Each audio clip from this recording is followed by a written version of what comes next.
Welcome to Exploring the Paranormal.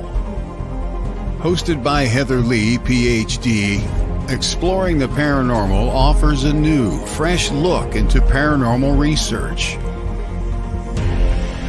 Join Heather as she discusses some of the many haunted locations worldwide, discusses why these locations are haunted, hear from paranormal researchers about their personal experiences at these locations.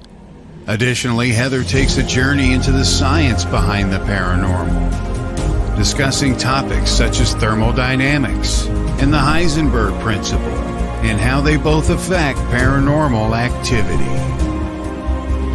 Now, your host of Exploring the Paranormal, Dr. Heather Lee.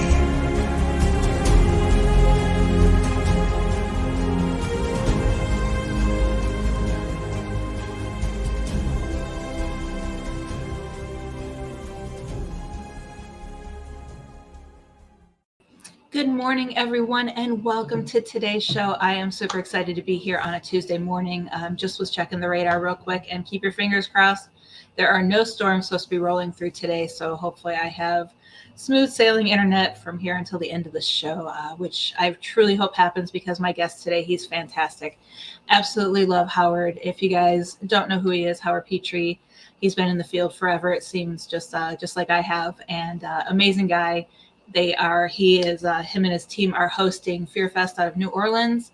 So we're going to be talking about that. We'll be talking about his nonprofit that he has, exactly what it is, how you guys can contribute to that, and all the amazing things that his team, and you've probably seen him all over Paralanx and Paranormal United Network. He hosts several shows, produces several shows on that network as well. So it's going to be a fantastic show to learn more about what he's doing and what he has planned in the future. So when you guys get here, say hi. I see Lee's already joining in. Good morning, Lee. Hope you're doing well. Let us know. I'm trying to think of what question of the day should I have today.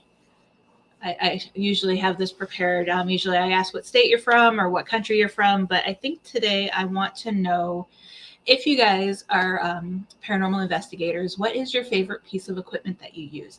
And if you're not a paranormal investigator, what type of equipment would you like to try?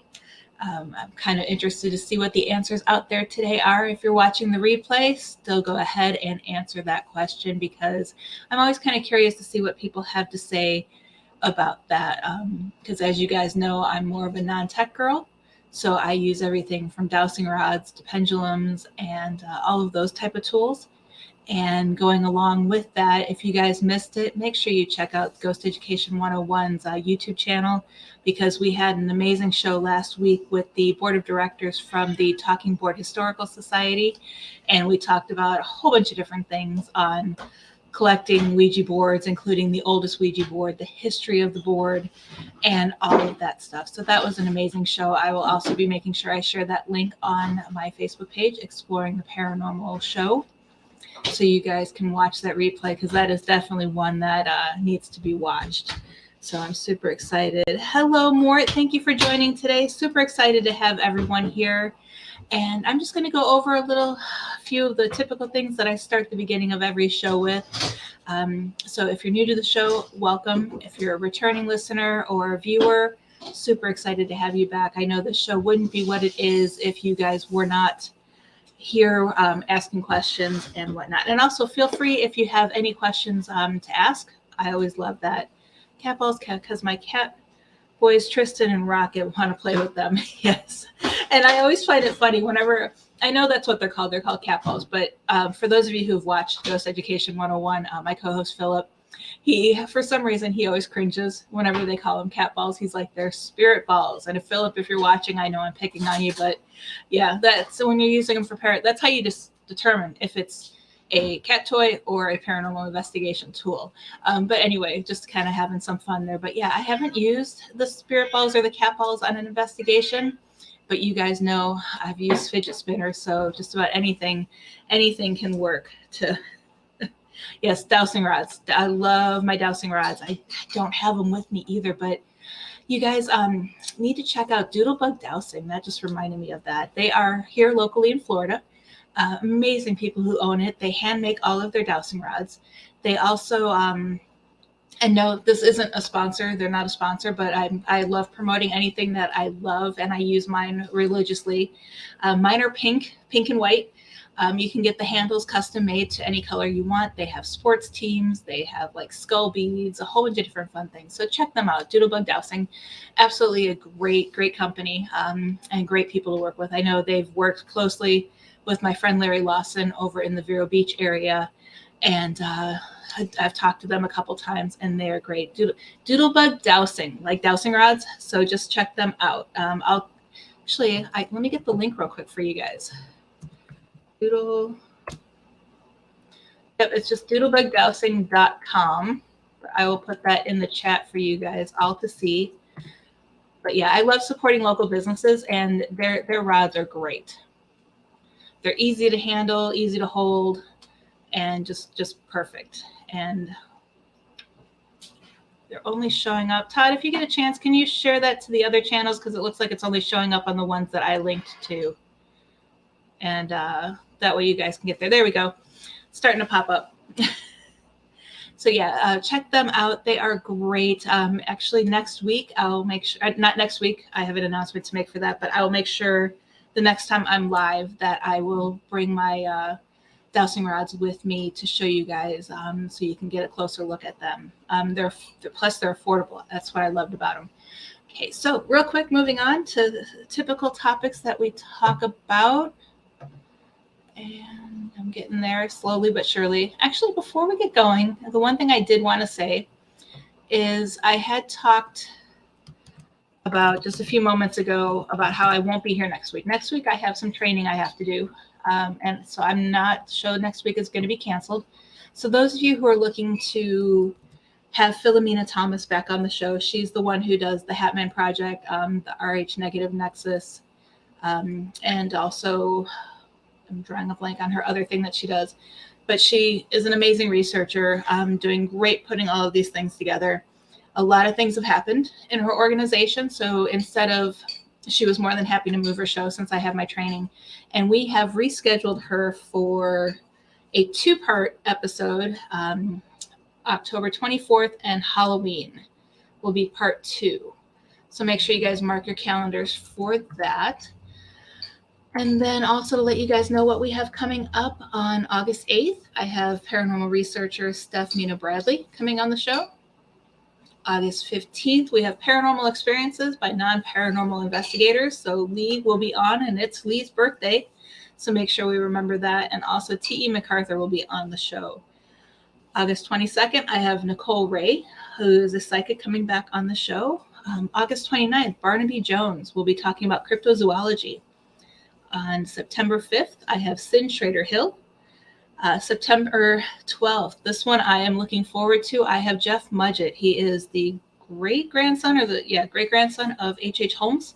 He will be on the show to talk about his recent investigations. He told me he has some new discoveries that they will be releasing on September 11th. So he will be letting me know what that is on my show as well. On September 19th, I have Les Durant. September 26th, Jeanette Lewis. October 3rd, Stephanie Treadway.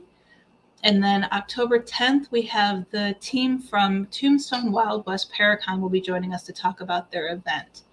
So a lot of exciting things happening, several things planned. Super excited and looking forward to all of that. And then I do have, I'm waiting to see, I think I might be getting Jeff Schlachter. He had to cancel last week because of his life got crazy, which we guys all know that happens. I'm hoping to get him booked again for, I'm thinking October 17th. I'm just kind of waiting for him to wake up and see my message and let me know if he can join us. Haunted Life, yes, that's a Monday though. So yeah, bummer. I might be doing something on my personal page for that one. I might be doing a live book signing and presentation on lighthouses. So stay tuned for that. I'm still in the works. I'm trying to get the presentation done because I need that presentation done anyway, because for those of you who are in Florida or will be Florida or willing to travel to Florida, On September 15th, 16th, and 17th, I will be at Phantasm in Orlando at the Doubletree Inn by Universal, I think is where it's at. But anyway, so I will be there signing books. I'll have all my books there. Some special announcements will be made there. And I'm trying to think. My son and I are doing a presentation on Dracula. Then I have Haunted Horror Story Origins that I'm going to be doing a presentation on. Of course, Haunted Florida Lighthouses. Last year I did it on ghost towns. This year I'm going to do it on lighthouses. And then Joe and I will be doing, because Joe Frankie will be at the show as well, we'll be doing a presentation on Ouija or not Ouija. So we'll be doing that to kind of talk about the different perspectives on using a Ouija board. So if you guys are in the area, mark your calendars. It is it was originally a horror convention, but they are now turning it into a horror and parafest. So make sure you stay tuned for that. That'll be a fun show. Okay, and moving right along.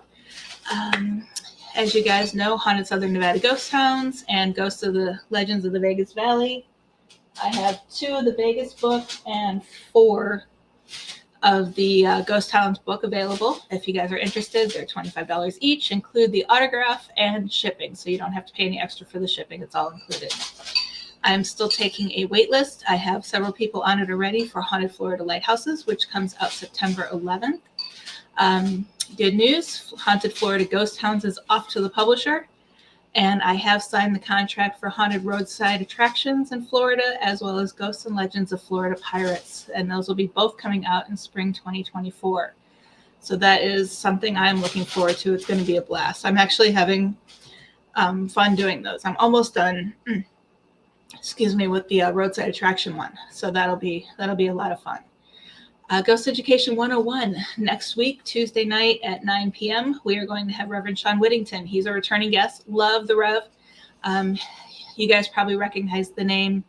I'm trying to get Bishop Long back on the show, too, because they both him and Sean were on the Legion of Exorcists from Eli Roth and want to talk about that. So I'm super excited. Sean is a great friend. I knew him when I was out in Vegas. And if you haven't seen an interview with him, you got to tune in, or at least maybe search for him on Facebook. And he hosts 2 podcasts, and he is just, the term I want to use is a hoot, but he'll probably laugh at me if I say that, but he is a blast. I absolutely, if you're looking for someone who has a light heart, but yet knows this business is serious, that's the man you want to talk to. Okay. Is Manny's Gator Farm haunted? I don't know. I know that is on my list that I need to research from roadside attractions. So I'll look into that a little bit more, Lee. But from the sounds of it, just by saying that, I'm getting a vision of like a more rundown Gatorland. And it's weird because I would have thought Gatorland was haunted, and it's not. At least there's no reports on it. I might have to go visit and do like a secret investigation to see if it is.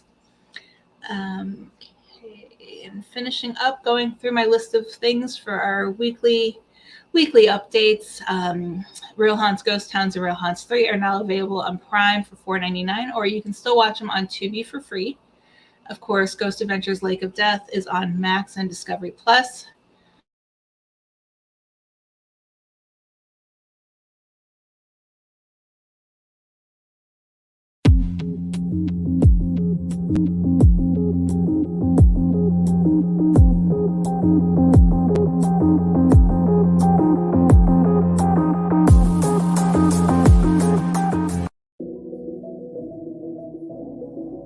No matter the questions, Ellie Weisensell can help you find the answers. Ellie is a gifted intuitive and a natural energy healer, which she applies using the body code and emotion code healing systems, among others, to help you achieve balance for your best results. Are you looking for more clarity about which direction to follow with your life, health, or career? Let Ellie guide you.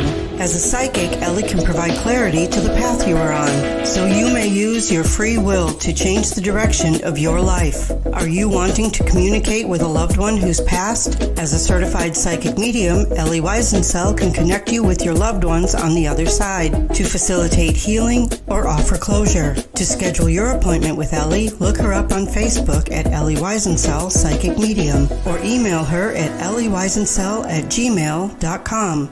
That's Ellie Weisencell, Weisensel.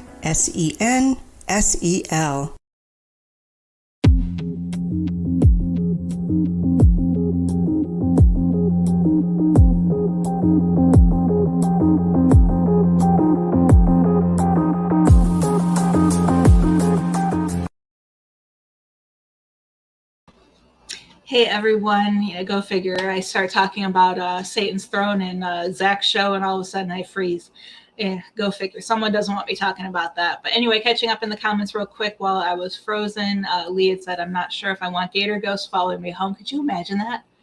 That could be scary. And Disney and SeaWorld are haunted. They are part of another book that I'm working on, Haunted Florida Theme Parks. And for Disney, I worked at Disney for several years, and I've had several personal experiences, as well as several people share stories with me, so that I could almost write a whole book just on Disney based on the stuff that I have.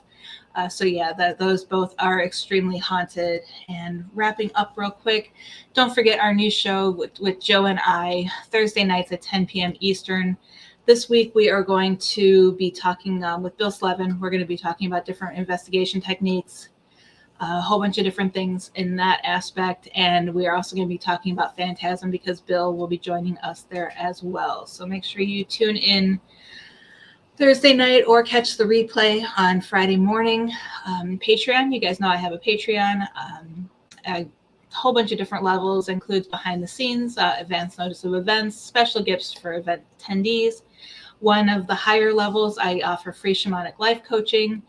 And if you have a business or would like to sponsor the show and get your name mentioned during the show and on our website, as well as with our social media and everything with that, you guys can check that out at the higher levels. We do have sponsorships available included in your Patreon membership. So that is a little fun thing that I've been working on. And then, of course, TMCC out in Reno, the online courses I'm teaching, registration is now open. So sign up for September 25th is the ABCs of Paranormal Research, and that one is turning out to be a fun one. I'm almost done finishing that presentation for that class. And then October 9th is Ghost Hunting 101. Both classes are from 6 to 9 Pacific at night. So make sure you guys look into that and get those as well. I've been putting the links up on my different pages, and also they're on my website. You can either get to my website at explorationparanormal.com or heatherleephd.com. So we have those. And if you guys are here, make sure you guys let me know you're here. I love that you guys watch and listen, but I kind of like to know that people are here too, because sometimes it does feel like I'm talking to myself, but that's okay. You guys know I can carry on and talk for a while and make things happen. So real quick, the book recommendation I had is The Crooked Path for this week. This one, it basically takes you down a traditional magic and goes through all the old witchcraft practices. Not your typical magic book that you would get, but it is a great book. Keldon, great storyteller. And what I get is I'm just talking to Lee. Yeah. Oh, I'm so sorry. Dog's chasing after. So yeah, sometimes I am just talking to Lee, which is fine. I love chatting with you, Lee. It's always fun. You have a great sense of humor and always bring me ideas to the show. But yeah, this book, what I love about it, it's very approachable. He writes in a manner that makes it make sense. So if you're either wanting to expand your witchcraft knowledge or want to learn more about the practice, that is a great book to dive into. And hi, Jennifer. Welcome to the show. Glad to have you here. My guest will be joining us soon. So until he gets here, I'm going to just chit chat back and forth with you guys and have fun. History books, yes. Oh, maybe that's what I'll pull out the next time I go live, is some of the history books that I have. Because I think I have, out of everything, of course, I grew up following the Civil War. Our summer vacations were going to places like Williamsburg, Gettysburg, Charleston, and all of those places. So I have a ton of Civil War history books. So Yeah, another Lee. Yes, the show is full of Lees. I love it. So perfect, so perfect. Okay, so yeah, and Howard, like I said, he's an amazing guy. I know one of his shows, the Petri Dish. I don't know if it's still airing or not, but I know last time I talked to him, he is a man of all different types of talents, and that's what I love about him. He told me whoever I want to interview, he can be. He can be the paranormal investigator Howard. He can be the CEO of the nonprofit Howard. He can be event organizer Howard. So I told him we were going to take all of his Howards and mix them into one today. And that's going to be the best part of the show. It's going to be, he always has me laughing. I'm always chuckling. And I just don't know if I can get there with everything going on right now. But, excuse me, I have been invited to come out to Fear Fest this year, but I don't think I'm going to make it. So I'm hoping next year to get out there for Fear Fest and everything. And I'm just looking through my notes to see if there's anything. Sorry, I was just trying to read why my notes I must have copied and pasted from a website. My had 8-foot LED ghost inflatable decoration. So yeah, I must have copied some notes from a website that had an ad on it. So I'm just looking at a few things, checking a few things out. And if you guys are new to the show, you can catch us on WLTKDB Talk Radio. It is on Facebook and YouTube. I have a whole bunch on my page. I have a whole bunch of different links that you guys can log into and check. You can watch. I had the list in front of me, but I closed it out. And we were just talking about it this morning too. You can, from iTunes to a whole bunch of different places you can look at. I have the list on my Facebook page, as well as I share out everything. And then also, if you go on my website, explorationparanormal.com, there is an Exploring the Paranormal page just for the show that showcases information, how to watch. Any sponsors of the show are listed there. And if you go down towards the bottom, there's all the little links that you can click on to watch the show or download the show from all the different avenues where it is posted. So you guys can do that as well.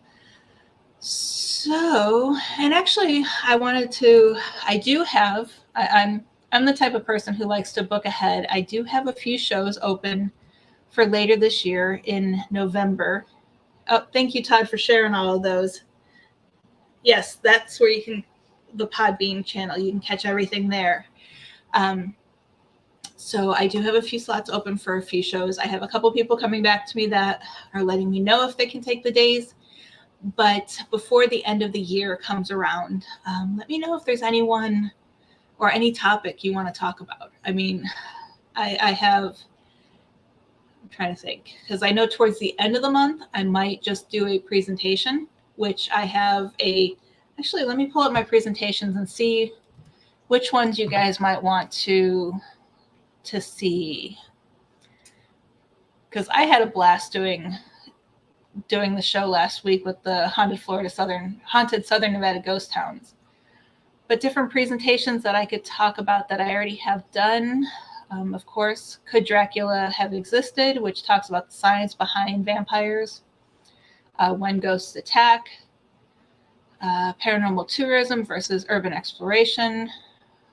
Haunted History, Gettysburg. Behind the Shadows. This is a new one I'm working on. And I'm gonna get Philomena's input on it. It's the Hat Man, Shadow People, and Men in Black, documenting the paranormal, analyzing photographs. Of course, Joe and I have to Ouija or not to Ouija. I'm sure he'd be willing to come on the show, or we could do that on a Thursday night. Supernatural shielding, which is how to protect yourself against paranormal activity. I know a lot of people want to know more about that. Adventures of a Ghost Hunter, which is about my personal experiences growing up as a paranormal, and then how I got into paranormal research, as well as my early experiences that I had before I got into it. I have one here. what? Oh, yeah, the Ouija board said what? This was one that I'm doing on different cases that I've done where they used a Ouija board, and that's why we ended up getting called in. A fun one that I'm working on is, and I'm trying to get Joe in on this one too, and I'm sure he'll do it. He's always open for it, is when ghost hunters get scared. Because believe it or not, we are human.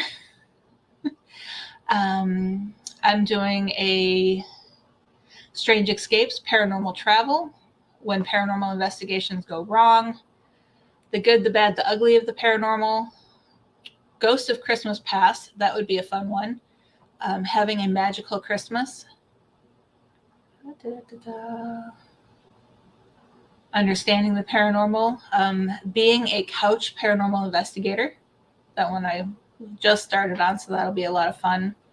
And then, of course, we have the Haunted Florida Lighthouses, hosting paranormal events, being an ethical paranormal investigator, my non-tech tools presentation, and then I think I mentioned earlier photo analysis training, and then I'm also doing one on herbal magic and the paranormal. So if any of those are of interest to you, let me know, but also let me know if you guys know anybody or if you want to be interviewed on the show. I do have a few spots left towards the end of the year.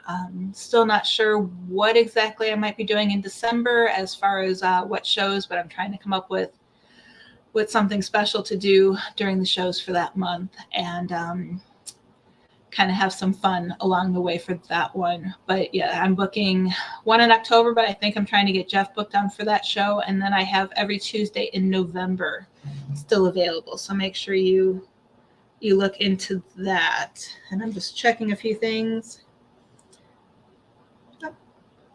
Okay, so we look like we're good. And you know, guys, it's that time of year here in Florida, and it's nowhere near us, so I don't have to worry about it anytime soon. But the National Hurricanes Center on Monday highlighted new areas of interest off the Florida coast. So yeah, so hopefully that doesn't, you know, if it's not Todd's area getting thunderstorms, it's Florida getting hurricanes and thunderstorms. And you know what? It's not even supposed to rain, but it's getting dark outside, you know. So yeah, it's, go figure.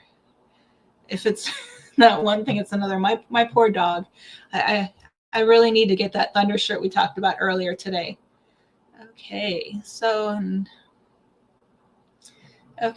I'm just looking at a few things real quick, and okay, sorry guys for all the quietness. I'm reading and trying to make sure I covered everything, and you know, like I said, I'm kind of babbling. Yeah, this stuff is just crazy. I know, it's weird. And if it's like, oh, what was it last year for the hurricane? We lost power before the storm even hit. It's like it wasn't even windy out, but one of the trees at the front entrance of our complex fell over and took out, and this was the funny part, it took out the entire front half of the subdivision. So we have a hill behind us with like a little mini forest, but we can still see through the trees. And at the top of the hill is another row of townhomes, and they all had power, but we didn't. And we were without power for a good 3 days. So we went into the storm without power. And because we were going into the storm, nobody was coming out to fix it. And it actually took a team of, I don't know how many trucks, I forgot how many there were, but a team from Texas to come in, and they had to replace the whole power line and, remove the tree and all of that stuff. It was crazy. But yeah, the funniest part, like I said, we lost power before the storm even hit. So I at least expected to have it until the strongest part of the storm. But yeah, it was definitely weird. And then our poor dog, she doesn't like rain. So trying to get her to go outside. Yeah, I think this year I'm gonna have to video it because she's hysterical. She's truly a hoot when it comes to stuff like that. We can never figure that out. I think it's the only thing I could think of is in Vegas it didn't rain much, so she kind of was one of those things where she wasn't used to rain, and now that she's in the rain, she can't stand it. Okay, so keep your fingers crossed that the hurricane does not affect us, and any hurricane doesn't affect us this year, so we can keep going with the show, because I do have a lot of guests planned, a lot of fun, a lot of amazing things planned for you guys. And I truly do. I mean, sometimes I wake up Tuesday mornings and I'm tired. And then it's like, oh, can I have a day off? And then once I think about it and start planning for the show and getting ready for it, I get excited. And it's a great way to kick off the day. So I absolutely love chatting with you guys. I'm trying to think of some fun things we could start doing, because I want to change things up next year. I'm changing up my show outline. So of course, guys, now I have my introductions, but hopefully by next year, when we start the show fresh in the new year, you guys know who I am. And those who don't know who I am, I will direct to my website so they can get more information. And I'm getting a whole bunch of different new guests lined up already. I know I'm a planner. People laugh at me, but I'm a planner.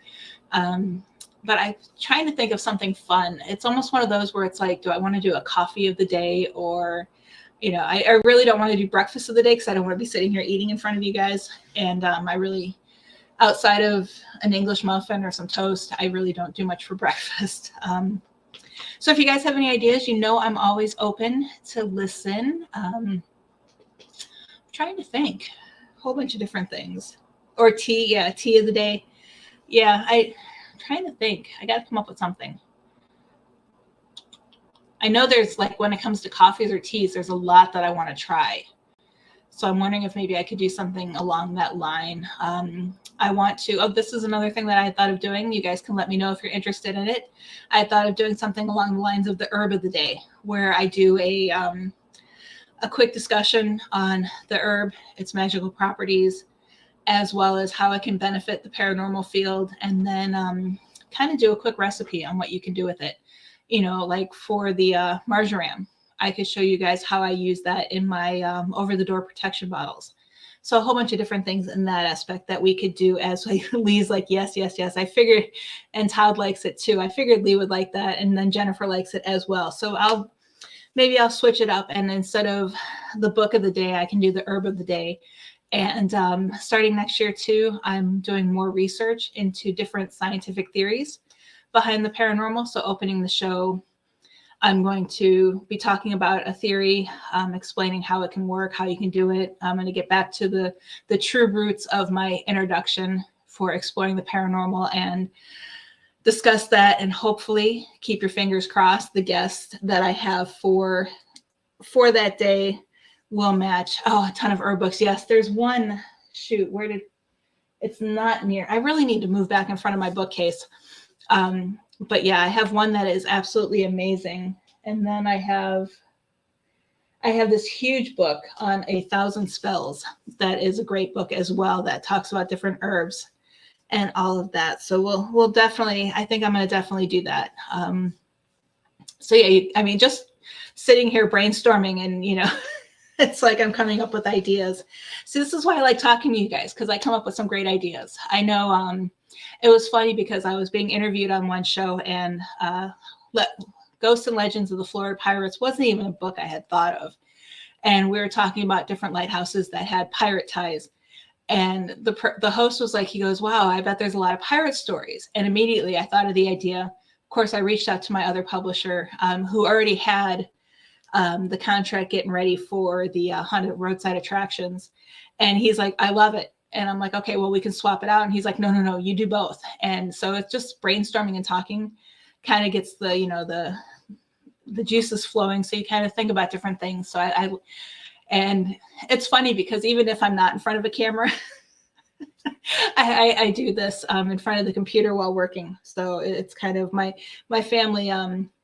My family never knows if I'm on a show or what I'm doing, because I'm always kind of talking, and just, it's very interesting. You guys brainstorming is fun. Yes, I love it. Which is why I know I'm still waiting for Howard to join. I'm so hoping he didn't think that it was Central Time. I messaged him that it was Eastern, but I can keep babbling for a while. But yeah, I truly do believe that we should be networking with each other, and the networking with one another helps with the brainstorming. I know a friend of mine, he was an investigator that I work closely with in Vegas. Love him to death. Great guy, great investigator. And he's one of those that we worked well together with. And just chatting on the phone with him, I think we talked for 15 minutes. By the time we were done, and this is the funny part, is he called me up to jokingly tease me, even though I know he was a little bit serious, tease me about what I had said on Ghost Adventures Lake of Death. Because I had gotten a couple calls from people in Vegas saying, why'd you say what you said? You just, you're adding fuel to the fire type of thing. And we all have fun with it.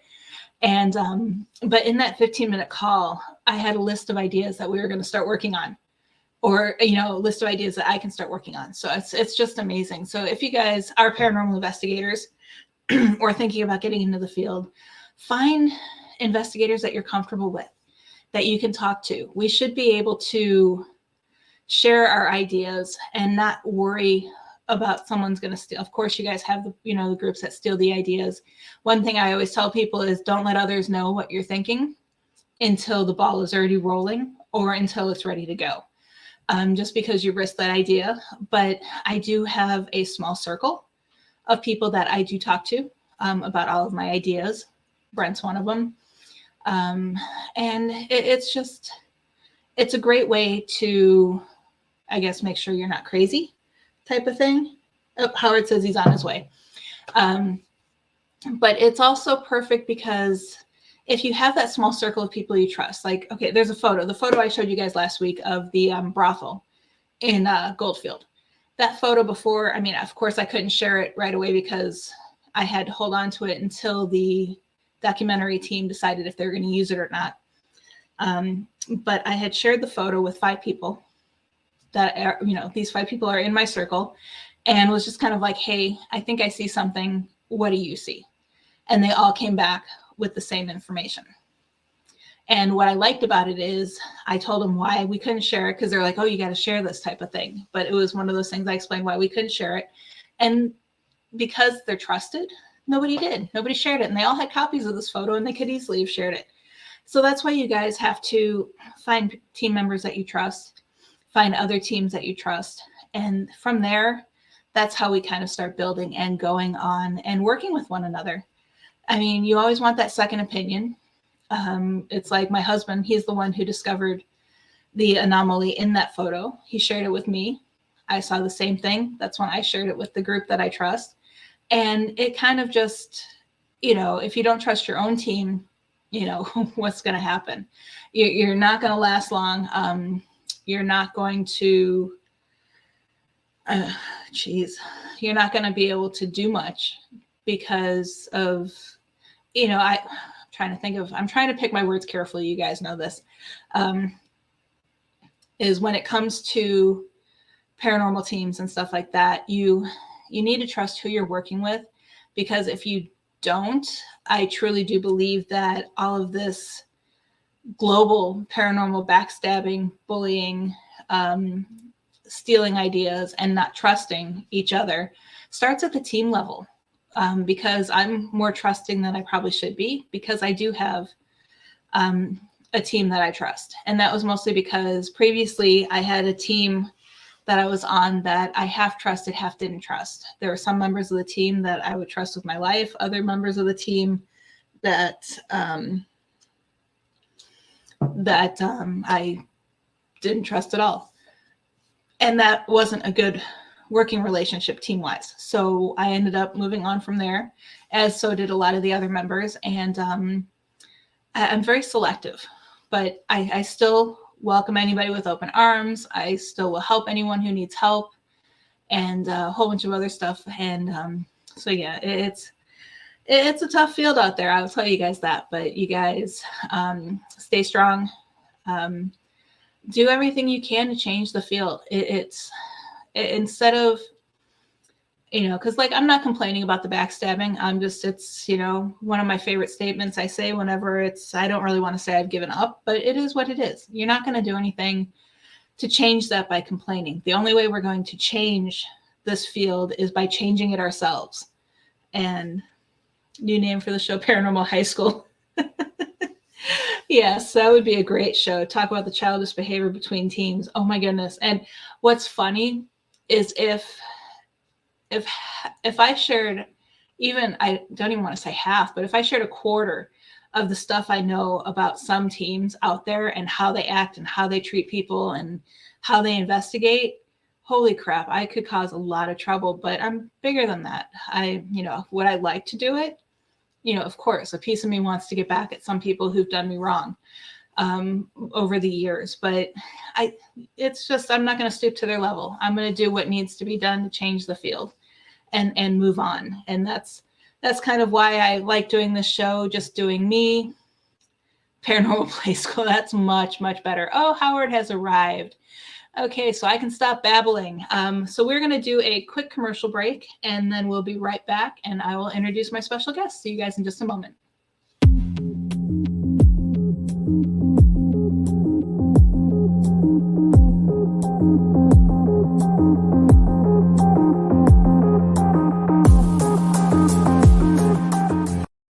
If you're a fan of the paranormal world, then you'll love WLTK DB Talk Radio.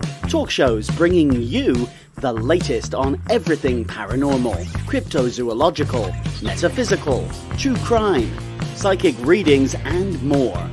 The truth is here and now on WLTK DB Talk Radio at WLTKDB.com.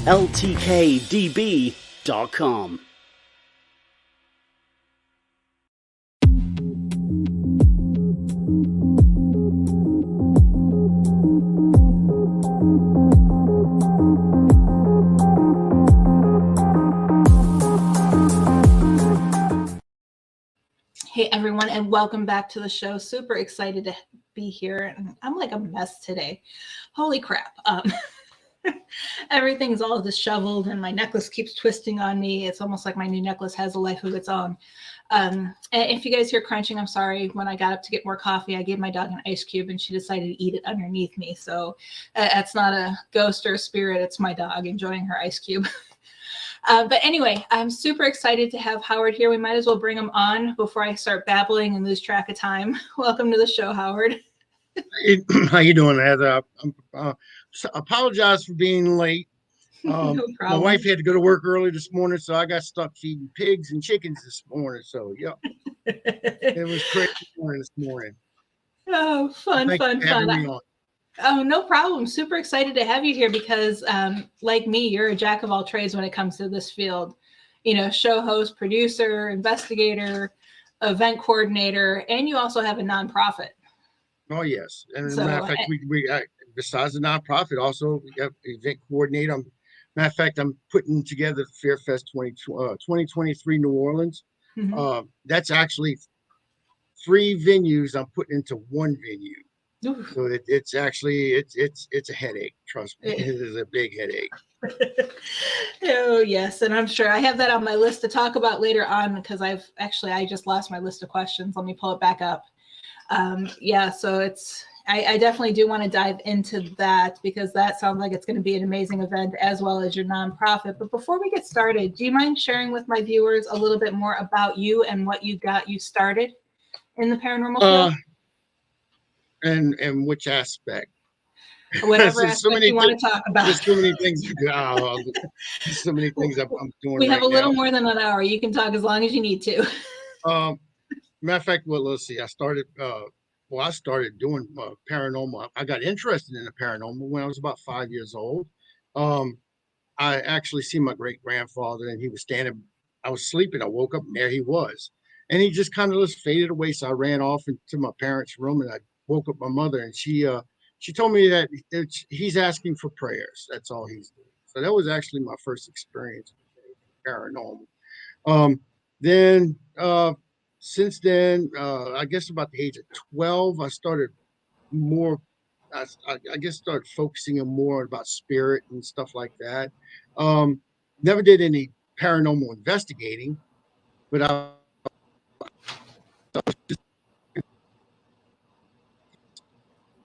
when I was 16 years old, that's when I really got into it, more into the paranormal. going into old houses and just I seen some things when like I said, when I was 16 years old and scared the boogers out of me. So I just ran out of the house. And since then, I mean, I've gotten more and more and more involved in it. For a time, I got bored with it.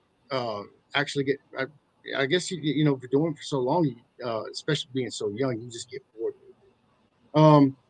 So for a little time there, I was with MUFON. I did a little MUFON work. I did that for about 9-10 years, and then right after my daughter's passing, that's when I got back into it.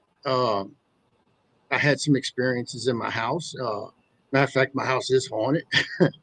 um, so I just got back into it, and I started podcasting about it. And I actually was working with a lady, and she was actually, it was her show, and I was just coming in and just substituting for a little bit. And then she came back and took over her show, and I just went ahead and just kept podcasting. And then I was fortunate enough to have Stephen Woodard was watching me one day, and he got in touch with me. And he said, and actually it was my third show by myself, and he said, I want you on Paralinks or Pun TV, Paranormal United Network. And did that for a while. I mean, just doing shows and stuff. I went off into another network, then came back to now it's Paralinks, and now I'm half owner in the Paralinks network. Myself, and then there's Chrissy Baggett, and she's the other owner in it now. So that's where we're at. And like I said, I'm doing 3 podcast shows right now, but right now I'm taking a little bit of break because of all the stuff with this Fear Fest thing. So I'm doing little spots here and there, and I'll help out with other people on their shows when they ask me to come on and stuff like that. I'm also I produce a 4th show, which is Hey Boo. So that's a show. It's all women. Here lately, it's been going on there. So I'm thinking about putting a wig on and just call me Henrietta or something. But yeah, but that's all for women. And but yeah, I have the 3 shows, which is matter of fact, I see Jennifer Lee's in the. Yeah, I was just gonna say she was saying hi. And Jennifer was actually one of my first co-hosts. Matter of fact, my first co-host that I had on the show was myself and Gabriel Herrera, and we started Paranormal Swamp Talk. And then Jennifer, she left me. No, she didn't. she was developing her psychic abilities, and she's probably one of the most strongest psychics I've ever seen out there. Then I started with the Petri dish, which that was thrown in my lap, actually. I didn't want to do it. I was fun to have. I was having a grand old time doing just my one little show. But Stephen came to me and he said, well, I got an idea for a show for you. We're going to call it the Petri dish. I said, okay. And then, of course, everybody in the medical field knows what a Petri dish is. You can grow bacteria in it. And my last name's Petri, so I can dish it out. So that show became, since I didn't want to do it, I wanted it to actually fail. That was my whole premise. I wanted it to fail. And that actually explains a lot. And that show, I mean, it's a twisted show. It's NC-17. We asked some stupid questions on there. We get a little vulgar on it. And then from there, it was myself, Chrissy Baggett, and Ricky Heller got together, and we just called ourselves the Unholy Trinity. And we were just having a grand old time just on that show. And then that show's then turned into a complete train wreck from start to finish. I'll put a subject out there, and for the first 5 minutes, we might talk about that subject, and then it's going off all over the place. We might talk about Bigfoot in the beginning, and towards the end of the show, we might talk about what colored underwear I'm wearing at the end of it. I don't know. It just goes that direction. It's like I guess you could say it's like a fat kid in the candy store who has ADHD and didn't take the Adderall, and they're just going crazy. That's what we do on that show. But yeah, I'm like I said, I'm part owner or half owner in that. Now, Stephen and Crystal and Courtney, basically they just wanted to retire from it. They just wanted to step back and they still help us do things and run day-to-day stuff. And but as for the heads of what's going on, that's basically myself and Chris. Mhm. Yeah. I remember when the network first started because Ghost Education 101 was on there, and we Yes. still are. Yes. As a matter of fact, I was talking about. Matter of fact, it was almost like a feuding thing. I mean, and I had to set up. And I said, no, well, I'll take, I'll let them have it and all that stuff. And I'm not going to fight with, because it's all para family. I mean, I don't look at para unity. I look at para family. Yeah. And we're all family. And I just said, and that was with Philip. Right. And I said, I'm not going to fight. I love Philip to death. And I said, I'm not going to fight with Philip. I mean, he's too good of a guy. I mean, so I just backed off and said, no, let him have. I mean, I'll take whatever scraps I can get out of it. That's what I did. I took the scraps of it. Yeah. And I remember that all happening. And I'm just like, I go, this is you, Philip.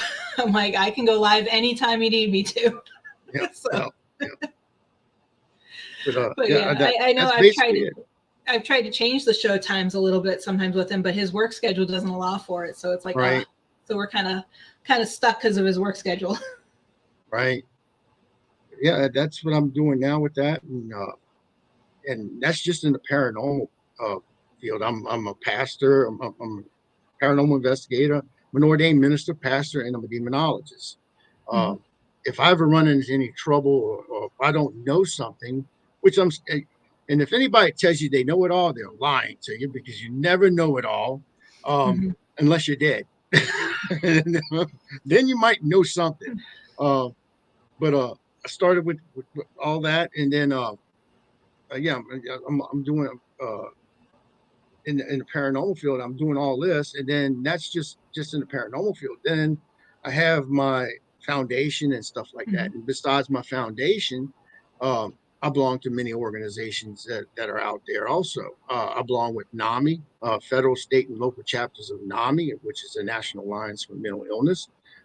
Suicide prevention, which I'm on the federal, state, and local chapters of suicide prevention. With survivors of suicide, we call it SOS.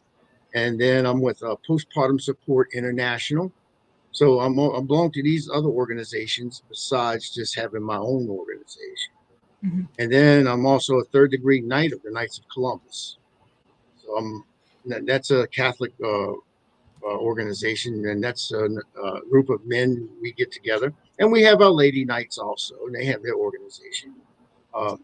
It's a group of men. We go out and help the community and help the church. See, and all my viewers say I'm busy, but you're sounds like you're just as busy. And that's not minding you, and that's not minding you, and then that's family life. I just got married in May. I've been with my wife for 9 years, but we were together for 9 years, but we made it legal May of last year, 2022. And then there's grandkids that are coming over and stuff like that. So we got grandbabies, and then there's, of course, day-to-day life and stuff like that, which is. I know, trying to fit it all in. Well, one of the reasons why I wanted to have you on the show is FearFest 2023. Can you talk a little bit more about what gave you guys the idea to host this event and what the event's all about? Sure. Stephen Woodard, he's the mastermind. He was the one who came up with the idea of FearFest. He had one, it didn't do too well, and then he did a second one that was in Kansas, and it didn't do too well, but it was a lot going on why that one didn't do too well. And then I went to Stephen and said, let's have it in New Orleans. You're talking about one of the most haunted cities in the world, and you're talking about one of the most haunted states in the United States. And he said, okay, let's do it. And then Stephen was at the point where he just wanted to back out of it. That's when he was retiring. He said, Howard, take it. You and Chris, you just do it. And I said, okay. So we decided to go ahead and put it as instead of making money on this thing, of course we want to make money. But the money that we do make, we're giving it to charity. 100% of all our proceeds are going to charity. They all going to nonprofits that are out there because let's face it. I mean, the way the economy is right now, it's really poor. We're in a recession. I'll call it for what it is. We're in a recession, almost depression. Look at it. And donations aren't there for any kind of charity whatsoever. So we went ahead and reached out to a bunch of charities out there. My charity is being one of them. It's all going to get equal splits, people. So our books are open, so you can see what's going on. We're, like I said, we're a 501c3 nonprofit, so our books are open. So anybody can look at them. If you want to look at them, hey, why don't you take some and pay some of the bills out of it too? So that's the way I look at it. We're doing that, and I reached out to a bunch of paranormal people out there, and that's in the paranormal field who are well known, and of course I respect, and other people, our peers, respect. Matter of fact, I believe you're coming also, aren't you? I'm still trying to work out the travel details. Just with buying a house, I think it's a little tight for us to get me out there this year. Don't you live in Florida? Yeah. What part of Florida? Just north of Tampa. Well, see, that's what you do. You get in a little boat and you paddle straight across, and you're right there in New Orleans, and then you're right up the Mississippi River. We got you covered. I'll be waiting for you on the bank. I'll put okay, sounds good. But I'm still working on it. But we have a lot of people that are going to be showing up for this event. I'm excited about it. Like I said, it's 3 venues in one. Of course, we have our vendors and stuff, which I've been working on. That's the roughest part, getting vendors to do this thing. Because vendors are very picky. That they're, then they're procrastinating and everything else. But of course, we have that. And then we have our, I guess we could say our guest speakers, who's have Mr. George and Miss Kara Shoplin. They're coming in from California. And these people are all donating their time to do this, which is amazing. I have Mr. Carl, Mr. Keith Johnson. I have Miss Shannon. Of course, everybody knows that they're world renowned. They're demonologists, and they're very intelligent and very brilliant within what they do. Then we have Miss Shannon Michelle Collins, which I don't see very many of these. I mean, it's rare. She's a scriber. Automatic writing, and I've seen her work, and she's amazing. But she's also a model, and she does cosplay. So that's she's a jack of all trades her own self. Of course, and on our network, we have Mr. Michael Koff coming in. He's going to be speaking about podcasting and stuff like that. Then we have, let's see, of course, Stephen and Crystal will be coming in. We have, I'm just looking at my paperwork because I got it all over the place. Oh, I do the same thing. So we have him coming in. We have Miss Shannon Rogers coming in. She's actually retired now. She's gotten out. She doesn't want to do anything anymore. She's doing her own personal paranormal journey. But she took her website down and everything. She's just taking a break from this stuff. But I love that woman, and she loves me. And she said, Howard, I'm coming. I'm doing this thing for you. And I said, thank you so very much, Shannon. I appreciate what she's doing for me. Another couple that I have highly respect is Mr. Ernie and Miss Denise Pac-Man Paranormal. They're going to be down here. And Ernie's charging me. I'm going to tell you this now. Ernie's charging me. He's charging me biscuits and gravy. That's all he's charging me. I got to bring him out for breakfast, get him biscuits and gravy, and we're good. So, if only all the paranormal speakers would charge that. Yeah, I know, right? So we have also Mr. Of course, Stephen and Crystal. They'll be there. They're coming in. Hopefully, Stephen's feeling better. I mean, he just had surgery and everything. So prayers for Stephen to get better. Matter of fact, I got to call him today.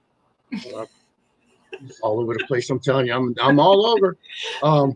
So we have him coming in, and Miss, of course, Omega Supreme herself, Miss Crystal Woodard. I'm still working on Courtney Peterson. I don't know what that woman's doing. I call her my mistress. She's 1 minute she's coming, the next minute she's not. So she's flighty. So I don't know if she's going to do it. I'd love for her to be here. And that's in our that's in our network. Of course, we have Mr. Brian Laverty. He's coming in from Canada. He's going to be here. He represents Parapost, who we partner up with, and that's, we work together. And he's also going to be talking about the global ghost hunt. Then we have an actual vampire that's going to be speaking. His name is Belvas. If I get it wrong, Papazar, I'm sorry. It's Belvazar Michael Bosom Ashton, and we call him Papazar. Like I said, he is a vampire. He's been on television before on series where they show you actual vampires and stuff. He's also a voodoo priest.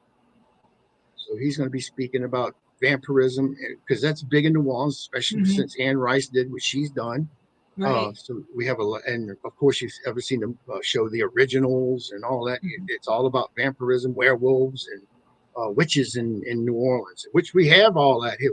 We don't call them werewolves, we call them rougarou. And it's a spirit of a werewolf. We have him coming in. Then we have psychic galleries, and that's going to be Miss Ane Shin. She's coming in doing psychic galleries. I did invite Miss Jennifer Lee to come in. She has prior engagements that she has to take care of, and we're going to have Miss Beth Allen. She's coming in, and she's going to do some psychic galleries as well. Then that's just our guest speakers and our psychic galleries.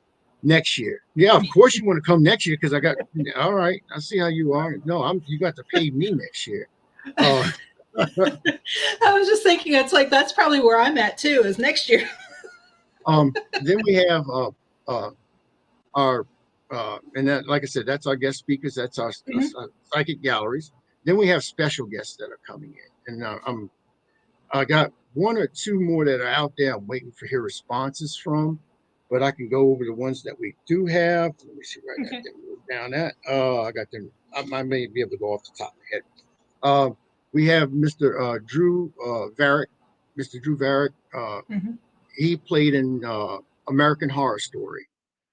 He's also played a Cirque du Freak vampire assistant. Drew's about 42 inches tall. And he's 42 inches tall. He's a little person. And that's what he played in. If anybody out there watched American Horror Story Freak Show and Cirque du Freak Vampire's Assistant, we have Mr. John Azuna coming in. Mr. Azuna, he holds 2 Guinness Book of World Records. The first one is fastest punches thrown under a minute, and the second one is the most punches that makes contact under a minute. He's a martial arts expert. But he's played in such movies as Ant-Man and Wasp, the Matrix series, Venom. He's been in these movies, so he's going to be there as a guest, as a special guest. We're also going to have Mr. Robert Mello. He's played in Happy Death Day 1, Happy Death Day 2. He's also played on a movie that's out on Netflix right now. Is We Got Ghost. And Fear of the Walking Dead. He's been in those. He's going to be with us. And another big person we have is Mr. Paul Taylor. Mr. Paul Taylor, he was actually in a little movie called Hellraiser. And he's Pinhead from Hellraiser. He's going to be here. So we have Pinhead. Yay! So so we're working on that. We got feelers out for matter of fact, Rob is speaking to Robert Englund. So we're trying to get Robert Englund, who played Freddy Krueger. We're also talking to, there's a couple of other ones. We're waiting to see what they're going to do first. Miss Cassandra Peterson, who played Elvira, Mistress of the Dark. We'd like to have her here. Mr. Bruce Campbell played an Evil Dead series. I love Bruce Campbell. That man is hysterical, especially some of the movies he's done in. Let's see who else. And the guy who played, I think it's Cotter. I can't, if I'm saying it wrong, but he played Jason Voorhees in Friday the 13th series. Okay. And we're talking, we got feelers for him out. And then we also have feelers out for the guy who played the Texas Chainsaw Massacre, Leatherface. And then we're going to have a panel with these people on there, and we're going to talk about the villains in horror films. Oh, that would be cool. So we're going to be doing a panel with these people. Going back to the festival itself, since it's a nonprofit, like I said, I did reach out to many organizations. One of them being is the Blood Center. We're going to set up a blood center, a blood truck out front, bus, whatever they call them. And if you donate blood, you get a discount at the door. SPCA, as you can see, what's running behind me. Yeah. We're going to have SPCA out there, and they're going to bring fur babies. So you can do fur baby adoptions that are out there. And then we're also going to be, of course, donations. They can always use donations. Of course, we were working with NAMI, see if NAMI, they're on the, I'm still getting to see if they're going to come or not. Working with them, suicide prevention. We're going to try to get them out here, have their own booth and everything. And then we're going to have a Family Crisis Center, which is an amazing organization. It's for battered men or women, because they do have men who get battered too. There's not just women that are out there, and they take them, especially if they have children, and they house them, and they take care of their needs, and they help them get jobs and apartment and transportation. And that's what that organization does. And then, of course, the Pregnancy Crisis Center, which is an amazing organization as well. They take a lady who's actually who's already had a child, and who's still learning, and who's not, especially a first-time mother, and still learning how to become a proper mother. And they help them. They show them films and sit down and talk to them and stuff like that, and provide for them after their child is born, or children are born, because they have twins or triplets. But they provide for them like clothes, food, bedding, stroll, whatever they need. So that their basic needs for them. So that's what we're having these people out there, and they're going to be setting up booths and stuff like that. And suicide prevention as well. We sent them an invitation as well. So of course they might not show, these people, two of them might not show up, but we're still going to donate funds to their organizations regardless. Right. Yeah, it sounds like it's a well-rounded convention, which is, you don't see that often lately.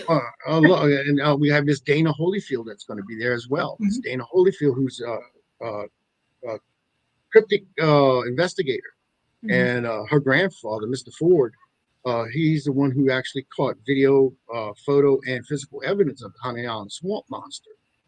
First person to ever do that. And that's nothing but maybe 15, 20 minutes away from my house. So, I'm in the woods in the swamp, right?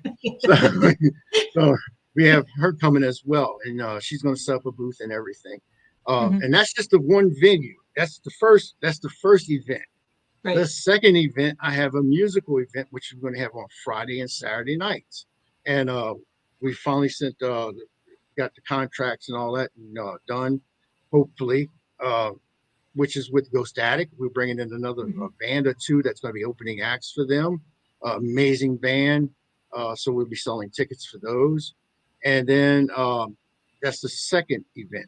And then the third event we're having is going to be investigations. We're going to try to do investigations in and around the city of New Orleans. We're going to try to do 4 locations. Those prices are going to differ depending on how much the venues charge us to actually doing investigations. And then with that, we're also going to throw, we're also in that event with the investigations, we're also going to try to have what they call a dinner seance.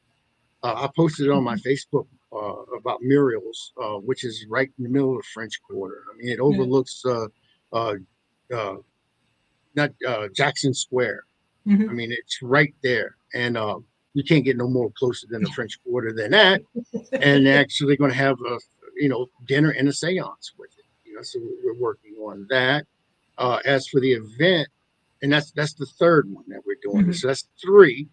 And then inside the first event, with the booths, the vendor booths, and of course the psychic galleries, we're going to be doing workshops for children. And what our main goal in the workshop is to actually teach children that they don't have to be afraid what's in the closet. They don't have to be afraid what's under the bed. It could be actually a good thing that's not necessarily always a bad. So we're going to try to, and that's our future paranormal investigators. We want to make sure that we start educating them early. Right. That's what we're working on that. So there's a bunch of things we're working on, and it's like I'm all over the place with this stuff, and it's just a headache. But it's logistically crazy right now. Yep. So many balls in the air, but it's all going to be worth it. I think it will be. It's just, we got the people coming. We're projecting anywhere from 5 to 35,000 in attendance. We're saying 5,000 because we don't know this is Louisiana, people. We don't know what's going to happen. Florida, same way. What we're talking about when they have something in the Gulf or something coming in the Atlantic. You just kind of like, whoa, what's going on? We already got our first name storm out there. So, I mean, it's wow, it's a lot. It's a lot. Yep. Yeah. And it's funny. I was talking about that earlier in the show before you came on, because I just gotten a notification that they're saying they pinpointed several locations just off of Florida's coast in the Atlantic that could be hot spots. And it's like, okay, here we go. I just posted some other stuff on my Facebook. I don't know if you've been to my Facebook page, but it says it looks like somebody posted, it looks like my hometown, the St. Bernard Parish, Louisiana, is in the news again. And it has to do something about some more artifacts there's actually, they believe that Egyptians were here at one time. And they actually floated these big stones, like they built these pyramids, limestone or whatever, they carve them out of the stones or whatever, and they found them out in the Gulf of Mexico, and they started it's almost like it's crazy. I mean, we've already found someone that's dated back, I think 3,000 years, a skull of somebody that's been dated. It's just been crazy with the stuff they've been finding out there. But yeah, that's another thing. So trust me, you cannot kick a rock in Louisiana without it being a story behind it. That's the best way to put it. And I'm not trying to sell my state, because I love where I live. I mean, I've been to Florida. I've been across the country. I haven't been. Jennifer, I'm coming to your house. I'm sleeping on your front lawn. You know this already because she lives right close to that special place. But and I'm jumping that fence. I'm going to just find out what happens. But anyway, but yeah, I've been and they're nice places to visit, but I wouldn't want to live there. This is home. I mean, this is home. I mean, there's too much going on out with your family, your roots, and everything. And spirit is alive here, and that's a part of the shirts. Matter of fact, we had shirts that are getting made. Matter of fact, it's been a week now, so hopefully by next week we have the shirts in. And it's, of course, we have the Fear Fest logos on the front, and then on the back it has a Fear Fest, and then it has a big fleur de lis on the back of it, and it says "Le bon temps roule," let the good times roll, and in the back it says also underneath that, keeping the spirit alive since 1718. And that's when the city was actually founded in 1718. Yeah, that's pretty cool. So we have no shirts made up. Leah wants to know where does she live. Can we order a shirt? No, I'll tell you come, I'll give you a shirt. No, you want to come. So no, you don't get a shirt. Jennifer beat me to it because that's the question I was going to ask. If I don't make it, can I order a shirt? That woman, I could tell you stories about that woman, I swear. I've seen a brand new kitchen and she's already done burnt stuff in that house and every brand new stove. And I said, Lord, she's been burning food in that house. I felt bad for her. I said, then I always told her I was going to send her a king cake from New Orleans. And I did. I sent her a king cake. And it's cold where she's in Utah. So it is cold. And she gets the king cake and it was frozen. It was frozen on a porch. I mean, we get that fresh, but it was frozen, she told me. So I said, wouldn't defrost it out? You can put it in the microwave for 30 seconds. It's good. It'll go that way. But yeah, she's something. I love her to death. That's my little sister. So, yep. I've seen plenty. I've seen plenty too. She's done what she means by, I don't know if this is what she's talking about, but she did a remote viewing of my house. Mm-hmm. And people, you could say, you can Google map it and you can see your house and stuff like Mm-hmm. that. And when she starts describing stuff in your house, and when she starts describing, places where people are sleeping and stuff in your house, and outfits like for my daughter Jessica, infant outfits that were, it's unique. You Mm-hmm. wouldn't just call these.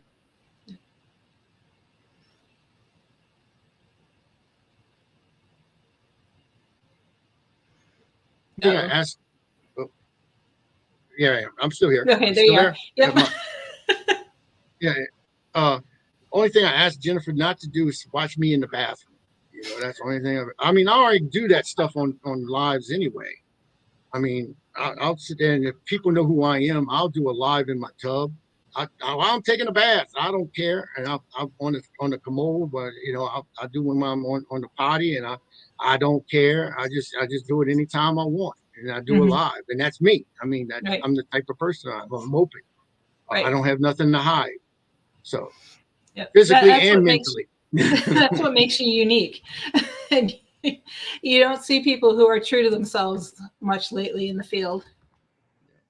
Oh, well, you have to be. I mean, that's where I'll always be. That's why, I mean, there's people out there that I don't really care for because of what they've done to me in the past. But that's I try to mend fences with some of them. Some of them I just there's damage that it can never be, can't be fixed. I mean, that's just the way it is. Yep. But I also want to say, if y'all would keep someone in there. I have a friend of mine, Tiffany Werner. She done a show called Clarity, Moments of Clarity. Yep. And she was a psychologist and everything. She was a radio person. She done radio spots, and I've been knowing her for quite some time. And she passed away, a young mother. She passed away of a heart attack, and she leaves behind two small children and a husband. So if you keep her in your prayers for us, we appreciate it. Okay, will do. Definitely. That's always sad to hear. It was a big. It's a loss. It is. It's a big loss, and especially I mean, she's done so much for mental health, and then she's done so much. I mean, crossing over and doing mental health in the paranormal. I mean, we try to link that stuff in the paranormal field with when a person passes away and they're suffering from autism or anything. How would they be in the afterlife? Right. So there's a lot of things we work.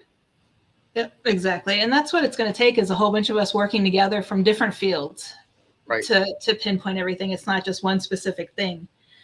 And you had mentioned earlier the different foundations that the Fear Fest is going to be benefiting. Do you mind taking a moment to talk about, I want to make sure I get this right, the Jessica Marie Pitre Foundation? Sure. The Jessica Marie Pitre Foundation, it was actually something I started. It was right after my daughter passed away. I was upset. To this day, I have not grieved for my daughter. Because I know she's here. I've seen her. I've seen full body apparitions. She lets me know she's here. Trust me. But I started advocating for pregnant women who were suffering from illnesses, and it just fell on deaf ears. Nobody wanted to hear it. They, oh, I'm so sorry for your loss. I hear that all the time. I'm so sorry for your loss, and it gets to the point where, okay, you're sorry for her loss. Well, then support the cause that I'm doing for her. That's what I tell people. But I started advocating, and it, like I said, it just fell on deaf ears. And then I said, you know what? Let's do something about it. And I talked it over with Jackie, and she said, well, you do what you got to do.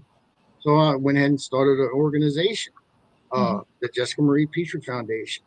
And what we do in our foundation is we help pregnant women who are suffering from perinatal, prenatal, postpartum depression, and mental illnesses. It doesn't matter what's going on in that woman's life. We're there to help. right before myself and Jacqueline got married, I had a young mother call me up, and she was about 7, maybe 8 months along, and she had a 2-year-old little girl, and she was, like I said, she was and the father wasn't nowhere to be found. He left, and I don't get into their personal business. I go out with another person, female. That way, it's all kosher. I don't want to say, oh no, you always want to try to, you got to cover all your bases, and that's for insurance purposes and everything. Mm-hmm. So we went out to her, and her washing machine was broken, and what it was this oil getting into the clothes. It was a seal, and when that happens, it's she was using her dryer as a folding her clothes on. She would hang her clothes outside. She would hang them in the house whenever it's raining and stuff. And to me, having those babies, her expecting and having that 2-year-old, them babies needed clean clothes, the way I see it. And what we do is we take a mother from date of conception to 2 years after their child is born. But I'm get back to this. I pulled out the dryer out of the house, and I looked at it, and I was going to see if I could fix it, but it was burned up. And then the washing machine, I looked at it, and she was upset. And I said, you can calm down, just, calm down, sit down. You can watch me work if you want. If that's fine. Took the back all of it off, and I looked at it. I said, no, this ain't going to work. So I said, you know what? I'm going to go get a part for it. And I think I can fix it. So when I left her, I went to Lowe's, and Lowe's was great company. I think Lowe's and Home Depot. I've worked with both of them. It so happens I went to Lowe's that day. And I was looking just for a wash machine, used one or something. I just tried looking on my, telephone, tried on Facebook Marketplace and stuff like that. I didn't see anything that was worthwhile giving to her. So Lowe's went ahead and said, look, who is this for? And they knew what foundation I'm working with and what I'm doing. And they gave me an awesome price for a brand new wash machine and dryer. So I went back and I said, well, can you have it delivered this afternoon? Yes, no problem. They'll deliver it. So I went back and I started tinkering with the wash machine. And I said, you know what? This dryer is no good. We're going to get rid of this dryer. She said, I don't have nothing to put, I said, we can put a little table in here. I was just stalling for time. And then she asked me, I said, well, you know what? This wash machine is no good. And she just started bawling. By that time, when she started bawling, there comes the Lowe's truck. And I said, but I'll tell you what, we got a brand new wash machine and dryer for you.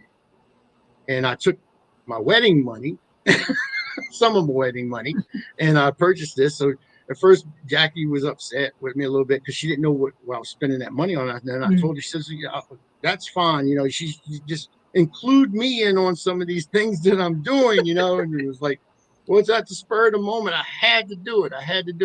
She said, okay, I understand, but, please let me know what you're doing.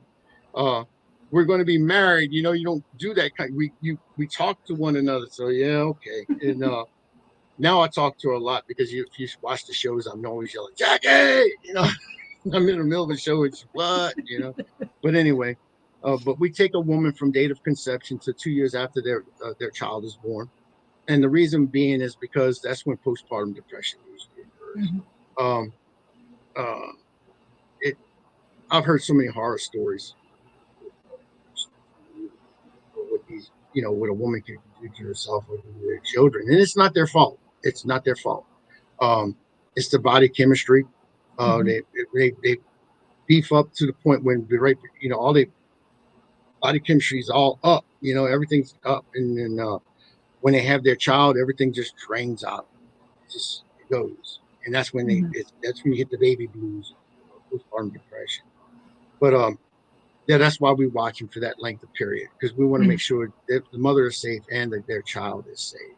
So we have many programs we want to implement. Our ultimate goal is to build a hospital. We want to build a hospital where it caters to pregnant women, and it's not just. In many states, you have two different facilities. You have a mental facility, and then you have a medical facility. And if that lady's in a mental facility, If something happens, they have to basically call an ambulance, take it by ambulance to a medical facility, and by that time, a lot can happen. A lot can happen. So what we want to do is combine those two. We're going to have a mental facility with an on-staff medical facility with operating rooms and whatever needs to be done for that child to be safely born. With medical stuff, nurses, of course, counselors and nurses. It's going to be equal parts, Right. So they can communicate with one another, and that mother and that child can be safe. And I want to just not put it here in Louisiana, but I want to put one in every state. Now, this type of hospital, people saying, well, yeah, you're looking to make money on that. No, I'm not. This is going to be a 501. It's going to be a nonprofit hospital. It's going to be like a charity hospital. But, I will take a woman that she could be a billionaire. And then I'll take a woman that's off the streets and I'll treat them the same way because they're both mothers. And that's the way it should be. So that's what that's actually what we're looking to do eventually. But like I said, that it's just like I'm saying, like some of the programs we want to implement. Of course, one-on-one counseling, and then we want to implement group therapy for women who are suffering from postpartum depression. Because the way I looked at it, I'm gonna be honest with you, I am an alcoholic. I'm an alcoholic. I've been sober since January 11th of 2010. And I know Bill. If you want to, if people say they know Bill, I know Bill, and that going to those meetings helps a lot. And you have different people that's in different stages of alcoholism.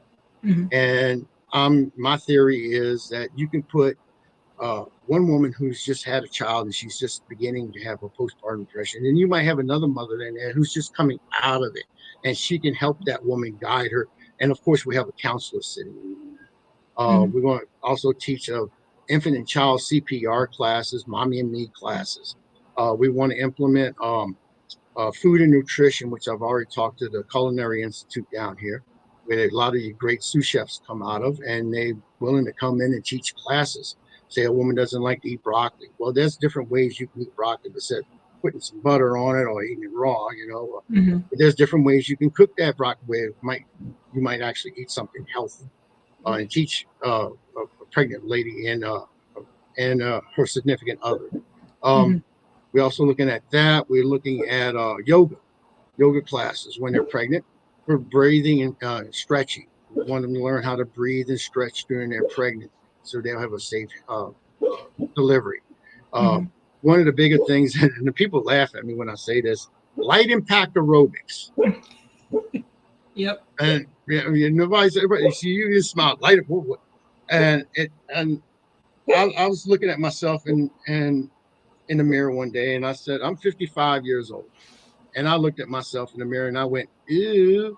And when I see a pregnant woman, she's gonna look at us, ew. So I feel for her. Right. I know where she's going. No, but that's the joke. I mean, no. What it is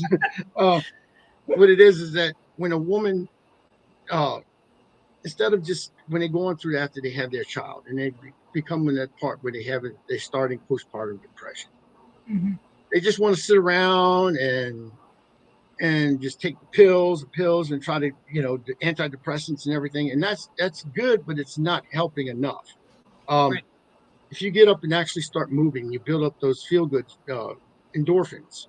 And you start building up that feel-good, energy in you. And that helps with your losing weight and you put yourself back in the condition, physically, but mentally, you actually that is stimulating your brain where you're not falling into that depression is bad. So it's less medications that you have to take. So that's what our theory is on that. So that's one of another classes that we want to teach. Yep. And there's always room to grow. There's always. Yeah. No, I actually like low impact aerobics. I need to do it more often just because of my knees. Or down here, we do water aerobics. Hell, I mean, you get it to where it's a flood and a hurricane. We can do it right there in the front yard, man. Shoot. Come on over. Impromptu classes. That's right. That's right. Actually, water aerobics are fun. I love those. Those are. You actually have to work harder in the water. Mm-hmm. Yep. But it's fun. You actually but you're keeping cool because you have the water. It's keeping you cool. Yep. Yeah, I'd much rather do that than go ride a bike like the doctor tells me to do. No. We want to make sure it's done right. We're going to have people in there that's going to do these classes correct. So that's the biggest thing and that's what we're raising money for. That's our whole goal. I mean, last year for Christmas, I'm also an actor. I don't know if you knew that or not. I think I remember you saying that at one point. Yeah. I've been in the movie, The Thing About Pam with Miss Renee Zellweger, beautiful woman, very sweet. I've been in a movie that's coming out in November, I believe, October, November. It's coming out in Christmas time because it's a Christmas movie, and we filmed that last year. It's called Carry On, and that was with Mr. Taron Egerton, who played Rocket Man and Elton John. He played him. He's also playing the Kingsman and stuff like that. Theo Rossi, who played in Sons of Anarchy. Yes. He is such a sweet guy. He plays a villain on television and on the movies, but he's such a nice guy. I mean, good. He's like it's like 1 minute he's like there talking and he's laughing with you and joking, and he's so nice and soft spoken, and then boom, that fast he switches it off. And he's pulling pistols out and he's shooting people and stuff. I'm like, yeah, well, okay. And then Mr. Jason Bateman, which who he is in real life is who you see on television. He does not change. That's who he is. So he's a wonderful person. I did that movie. I did Life and Beth with Amy Schumer, the second season. I did The Winchesters, which is a spinoff from Supernatural. So I did that, and that was fun. I did the episode of which is called Tears of a Clown. That was that episode. I did a Super Bowl commercial, which was in this last Super Bowl. So all the money that I made from these movies that I do, I put back into the foundation. So last year we was able to do about 150 gift baskets. And what we did is we went around to pregnant women in the community and we gave them a gift basket. Because to be honest with you, women who become pregnant, and that's the first thing they say is, I'm getting fat, I feel ugly, I'm worthless, Bob. And we want to assure them they're not fat, they're beautiful. What you're doing is you're bringing in a life into this world, and it's their choice, that they're doing this. They're bringing a life into this world. You're going to be a mother, and we respect you, and we want to give you something to pamper yourself with. We give her some body soaps and oils and stuff like that, and hair care stuff, and just something to make herself feel like she's beautiful. I want these women to feel beautiful because they are beautiful, right? And that's what we did this past year. So we try to do something like that every year for Christmas. And then we have a lot of people that are sponsoring us in our community. I mean, our foundation rather. Of course, the Haunted History Tours out of New Orleans. That's Mr. Sidney Smith. If you ever seen something on the History Channel that says Haunted History, and it says New Orleans, that's Sidney Smith. I call him Mr. Paranormal. He endorses not just my team, my investigation team, but he also endorses the foundation. Miss Brandy Kelly, who owns Voodoo Authentica in New Orleans. It's ran by real voodoo priests and priestesses. Oh, and by the way, they're going to have voodoo priests and priestesses at the event, Fear Fest, and they'll be doing voodoo blessings. There's no charge for none of this stuff. You buy that ticket and then you come in, and there you go. You get to meet all these people, all these guest speakers and special guests. You get to voodoo blessing for free. Now the galleries are different. I'm not going to mess with them, psychic women and stuff like that, because I don't want to be telling me when I'm going to die or something. I've already know. Or they'll start visiting you in the bathroom. Right. Then we just picked up Whole Foods. Whole Foods is going to be sponsoring. They sponsored the Jessica Marie Pitre Foundation. So, I mean, we do have sponsors and stuff like that, but we're always willing to take more sponsors. And matter of fact, we on called Benevity, Benevity, I don't know how you pronounce it. I guess it's a Benevity. You can go and you can find our foundation there. You can find our you can Google us. You can, we even on Yelp. I mean, we're all over the place, man. Look, and we're legitimate, and like I said, our books are always open. That we have those sponsors, and which we're proud of, and we thank those sponsors for doing that. Yeah, definitely needed something like your organization when I was pregnant. And a lot of people say that. I mean, the way I tell people is that, and there's a lot of people like, oh yeah, okay, you helping, okay, that's fine. But if it was your mother and she was pregnant with you, would you want help for her if she needed it? Right. And of course you would. There was nobody there to help her. Well, we're there to help. That's what we do. Yep, exactly. Well, thank you for sharing all of that information. I'm going to switch gears on you, and we're going to go back to the paranormal. Just because, being a paranormal show, I have some typical questions I ask my guests just to kind of get the conversation flowing. But one topic that I've been bringing up lately is, if there's one thing about this field that you could change, what would it be? One thing, people getting along with one another. There's a lot of infighting. There's a lot. God, I mean, people call it para-unity. I call it para-family. People who are on different I've seen people on different investigation teams. They get a spot that's haunted. Or they stake a claim. They actually stake a claim. You can go to the owner of that establishment or home or whatever, and you can ask them for permission. Oh yeah, come on in. That paranormal teams, oh no, you can't go in there. That's mine. They're teams like that. There's teams that, and in the paranormal field, the way we learn is actually talk to one another. Yeah. If you don't talk to one another, then you're not learning anything. If I capture something, you show your evidence, and you present your evidence, and it is for what it is. And of course you're going to get feedback and stuff from that evidence. And that's everybody, but that's what we're looking to do as paranormal investigators. A lot of teams don't do that. They want to hide their evidence, and they want to hide what they've captured. Another thing I frown upon is that they know who I'm talking about when I say this. I'm not going to say no names, because I have a little bit more respect for myself than say a name out there, but there's actually networks out there that promote awards. Best this, best that, best this. Yep. There's nobody best in anything. You could have somebody who just started investigating and starting to learn how to investigate from someone else, and they capture something extraordinary. And you're going to have someone who's been there for 20, 30 years doing this.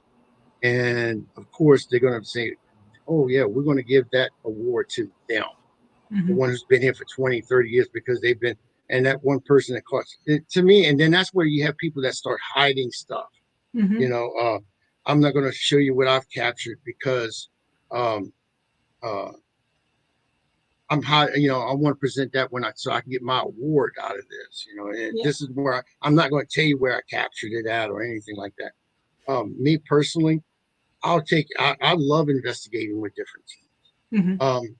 The reason being is that I learn the way they investigate, and they learn the way I investigate. And that's how we learn from one another. This is, like I said in the beginning, if someone comes up to you and says they know it all, they're full of crap. Nobody knows it all. They come to you and they tell you that they're a professional, or they're not just professional, but they also what's the word I'm looking for? Experienced, or whatever the case may be. They're full of crap. They have more experience, yes, but they're not going to tell me that they know it all, because I'll call them out on that every time. I'll look at them and I'll just call them flat out. You don't know. You don't even know. Trust me, you don't know. And I know you're a doctor, and you studied parapsychology and everything, and Oh, I'm the You know first to more- admit you- I don't know it all. You know more than I do. So if I have a question, I'm going to come to you with it. You know, if it is something like that, it's like I'm a demonologist. If I have a question, I go to my mentor. And I'm not ashamed to say I have a mentor, and I'm not ashamed to say I don't know it all. But I'll go to Carl Johnson. I got Carl on my speed dial. I'll say, Mr. Carl, I got a question for you. And what you got? You know, that's how you help with one another. I did an investigation, and I wasn't quite sure what it was. I had a suspicion, but it was a succubus. And Carl wasn't available, so I called someone that lives in Ireland and asked their opinion on it. And yeah, I'm going to get different feedback from different people, so I know what I'm dealing with before I go back into that household, before I can suggest what we can do or not do in that house. Right. Yep. Yeah, and I mean, I agree with you 100%, but I truly do think that a lot of this fighting between teams starts at the team level, because I've actually been part of 2 organizations that the leaders of these organizations encourage it. It's almost like they encourage the fighting among team members, and they act more childish than anyone else in the group. And it's just like, if you can't treat your own team with respect, how do we expect the teams to get It's not just teams. It's not just teams. It's also networks. I've seen that our network, and I'm proud to say this with Paralinks, there is no BS in this network. I mean, we just don't put up with it. We don't want to be, we don't want the drama. We don't want you come and do what you got to do. And we all get along. We help one another. And that's what I like about Parapost. We're working with them. They do have, they have their drama and stuff like that. But when they want to drag us into it, as not just as me personally, but as Paralinks Network, I'll walk away from it. I don't want to hear about it. I don't want to know about it. Nobody's right. Nobody's wrong. I'm not getting involved in it. But we try to be drama free. And I know you and our network. So, I mean, what do you think? I mean, you've seen. In the beginning, there was some drama. And I think that's why we still did our show every 2 weeks. But I kind of withdrew from a lot of the getting to know a lot of the other networks or the other shows on there. And that's just something now that I'm starting to change, and getting to know some of the other hosts, because for a long time there, it's just, we did our show and I was done. Yeah, we have a lot of great shows out there. We have a lot of great podcasters out there. And I don't have a favorite. I think they're all great shows. We're bringing in new shows all the time. We're actually expanding our network. Our network is there goes my son. There you go. At least he was dressed. Yeah. You got your pants on at least, right? Okay, I'm happy for you. But we're bringing this. We're trying to change our network a little bit more. We're actually looking into doing other things, because we are a network. We're not just, we're a paranormal network. We're Paralinks, okay? But we want to expand outside of the paranormal as well. We want to do some cooking shows. We want to do some sewing shows, music shows. Matter of fact, we just got on Emmy McKenzie and Jay McKenzie. They're going to be coming on, I believe, for 2 hours a day, 3 days a week. I think it's from 12 to 2. I'm not quite sure. I got to go back and look. But they do what they call the Wee Woo Show. And they just sit back and laugh and cut up. And they have a big following on YouTube. So we brought them over to the Facebook side. And they spin the wheel of death, or whatever they want to call it, and they have races and stuff, and you can win things from them. You can win Amazon gift cards, Starbucks coffee cards, and stuff like that. So you just go in there and you put your name in. You have so many 30 seconds to say I'm here, and you can win a $5, $10 gift card. For Starbucks, you can win a $25 Amazon card. It depends. It's different things. I've seen them give away for Christmas time. I've seen them give away $250. Just give it. I mean, just spin the wheel and let's see what happens. And then they do that. So I think it's an awesome show. That it's an awesome idea what they're doing. I'm bringing in another. I mean, we're bringing in shows. Like I said, we're trying to expand. We want to expand. We have room to grow, so just grow it and make it bigger and better. Yep. And it feels more like a family now than it did in the beginning. Yeah. It's definitely come a long way, and I'm still happy to be a part of it. I'm happy you're there. I mean, Yeah. I wish I haven't seen Philip in a long time. I mean, but he recently had COVID. Really? Oh man. Yeah, so he's been he was lucky enough to make the last week's show, but he really wanted to make it because we had the Talking Board Historical Society on. And he really had a lot of questions for them. So that's why he joined, even though he wasn't feeling good. Well, I've heard stuff from different networks and stuff, and I'm not going to go out there and boast anything, but one of the bigger ones I heard, and is a friend of mine. She had some problems, and she left a big network. So look at her, a cooking show. Look at her. Yeah, you need it, Jen. Yeah. Yeah. But yeah, they do. As a matter of fact, I was watching the cooking show last night, and it's a paranormal cooking show. Mm-hmm. And I said, well, you know what? I might do a cooking show too. I know how to cook. I mean, I cook a little something here and there. I have people always wanting my gumbo, man. They always say, you know what? I made a big pot Fear Fest in Kansas, and that was Steven's second Fear Fest, and I made it was a cauldron. I made a cauldron full of chicken sausage and open gumbo. I had people loving that stuff, man. Look, we had Mustafa Galatwa from 80s Ghost Hunters there, and he just got off the plane. He was laying down. I said, "You want some gumbo?" He said, "Oh yeah, man."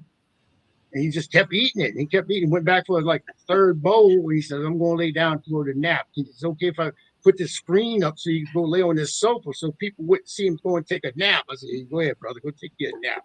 No, you're feeling it now. That gumbo sneak up on you, make you go sleepy."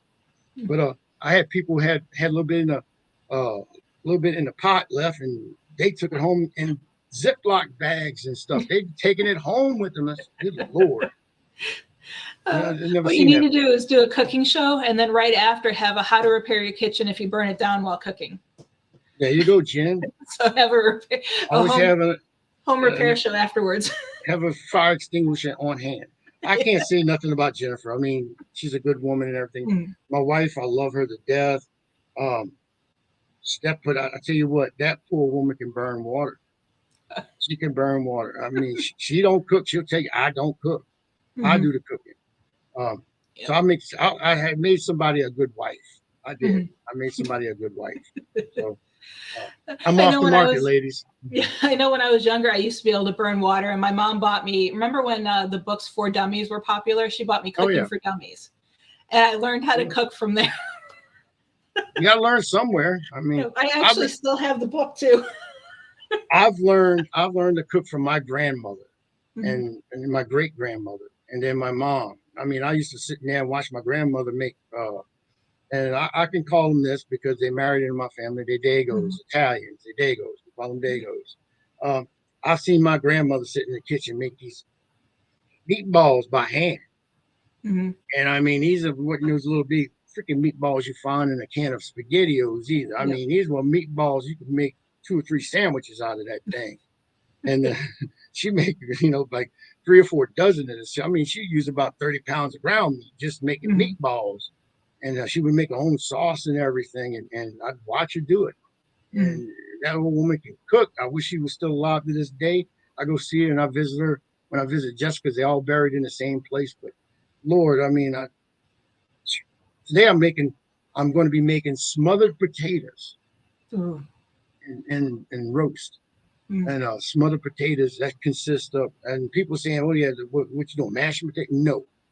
No, you mashed potato, you done messed up already. You want to slice them potatoes up like you frying them for French fries or something, and then you you just layer it in your pot. You want to go onions, potatoes. You got this. If you got high cholesterol, don't even attempt making this stuff. I mean, because that's why I'm in the shape I'm in now. But yeah, I make, and then you just let it sit and you just let it cook down, and then you don't you just stir it. You don't mash it, and you got big chunk, and it makes its own. Oh my! And you put a little garlic in there. Oh man! He's making me hungry too, Lee. I mean, I know how to cook. I made some for my wedding, for our wedding. I did all the the catering. I made the chicken sausage and okra gumbo.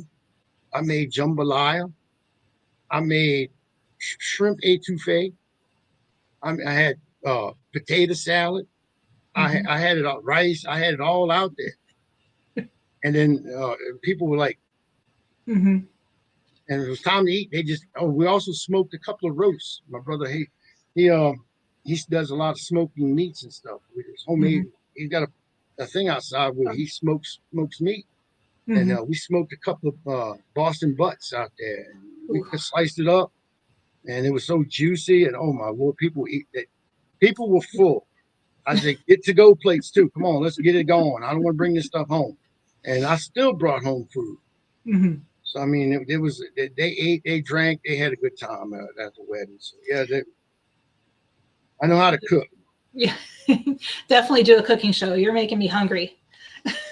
There's nothing I don't know how. I mean, if I don't know how to cook it, I'll learn it.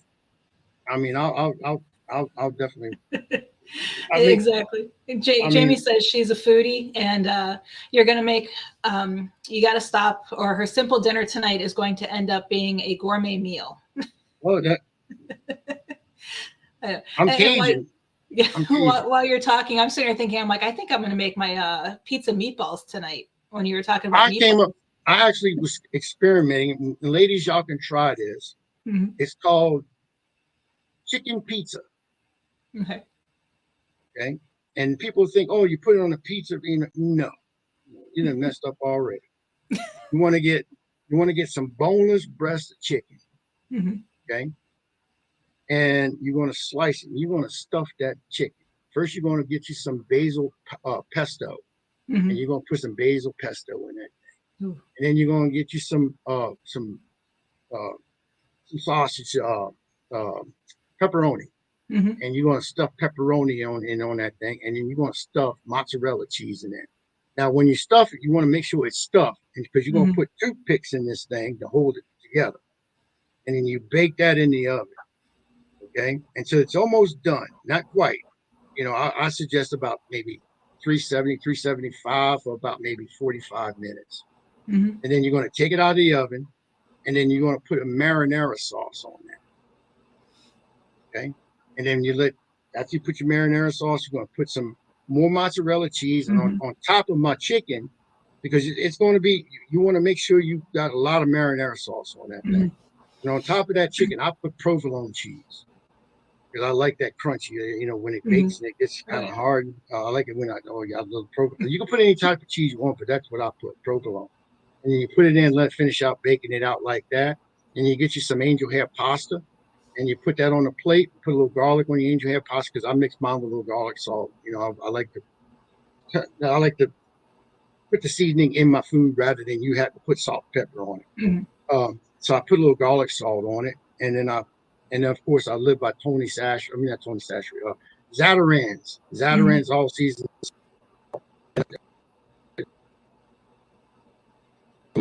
On top of it, make sure you season your marinara. Bake that, take it out, take the toothpicks out, put the pizza chicken to the side, and you take the marinara sauce and you sprinkle it on top of your angel hair pasta. Oh my Lord, your husband's never going to leave you. He's going to be like faithful. He's going to be sitting at the door. When you going to cook that pizza chicken, baby? You know, that's what he's going to do. And it's real easy, and it's real simple, and it's delicious. I might have to try that tonight instead. It's very easy, and it's delicious. It's very delicious. People say, you know, I come up with different strange foods like that all the time. I'll experiment on my son. You see, he ain't missed a meal. And Jackie, you know, I make fun of Jackie so much. Good Lord. I go around and I hold the door open for her now. And she, why are you doing that? Oh, you're so sweet. No, I don't want you hurting Junior. Well, she had a hysterectomy. She ain't never going to get pregnant. And I had a vasectomy. So it'd be a miracle that she gets pregnant. But she's getting a belly on her, you know. And I like a chunky woman. I'm sorry. That's my personal preference. But my poor wife, she got no butt. I mean, it's like nothing there. It's like school kids' butt. I mean, it's like, baby, you got to get some butt on you. And but she's getting chunky, and she's like, I hold it. Don't hurt. I don't want to upset Junior. Come on. and she'll slap the hell out of me. Oh, Cooking with the paranormal, exactly, Jamie. yeah, that's what we're looking to do. We're looking to do some cooking shows, some fishing shows, stuff like that. We're looking to expand music shows. What I mean by music shows, people talking about instruments or how to play different, guitar or something like that. Or even if you want to just listen to music, and, if you want to, I'm open. Matter of fact, I'm talking to a guy. He's got 35,000 YouTube followers, and I'm going to be bringing him over. And the only thing he does, he goes into abandoned buildings. Him and his partner, and they just explore abandoned buildings. Of course, being paranormal investigators, we're interested in that because there could be something in that abandoned building. Right. So, of course, that's what we're looking to do with that. So, Perfect. Yeah, many exciting things to come. So looking forward to the different things you guys have planning. And like I said, I'm still working on getting out there for Fear Fest this year. If not, definitely next year. No, you get a boat. I'll send a P road to you or something. I could probably swim there faster than if I were to drive. But anyway, and she's saying this lady, Leah, said, "Don't let my wife meet." Look, I'm covered. I got me a gree bag. Protection. This is made by a voodoo priest. You still smell the herbs and stuff they put in it. Yep. That's Miss Anne. Miss Anne, I was just talking about you being at Fear Fest this year. Yep. Yeah, I know she's one of our show hosts on WLTK DB Talk Radio, and I've listened in a few moments that I've had, and I can't wait to actually sit down and listen to one of her whole shows. I love Anne. I love all my people. I mean, matter of fact, Anne was the one who actually married me and my wife. She did the ceremony.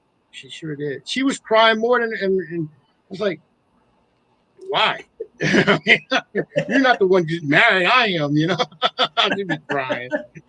But she was crying. We had a good time. We had a great time. And we partied it up and everything. I think, we did have a great time. Love you too. I do. Yep. So. And just catching up on comments. And so, thank you, Howard, again for joining me this morning. It's been a great chatting with you and catching up. Thank you very much for having me on. I always love hearing what new projects you have going on. And thank you, everybody, for watching. Don't forget, we will not be here next week because I have some training to do. But in 2 weeks, I'll return with a special guest and to be here to answer all of your paranormal questions. So thank you again for watching Explore the Paranormal, and I'll see you guys in 2 weeks. The truth is here and now on WLTK-DB Talk Radio at WLTKDB.com.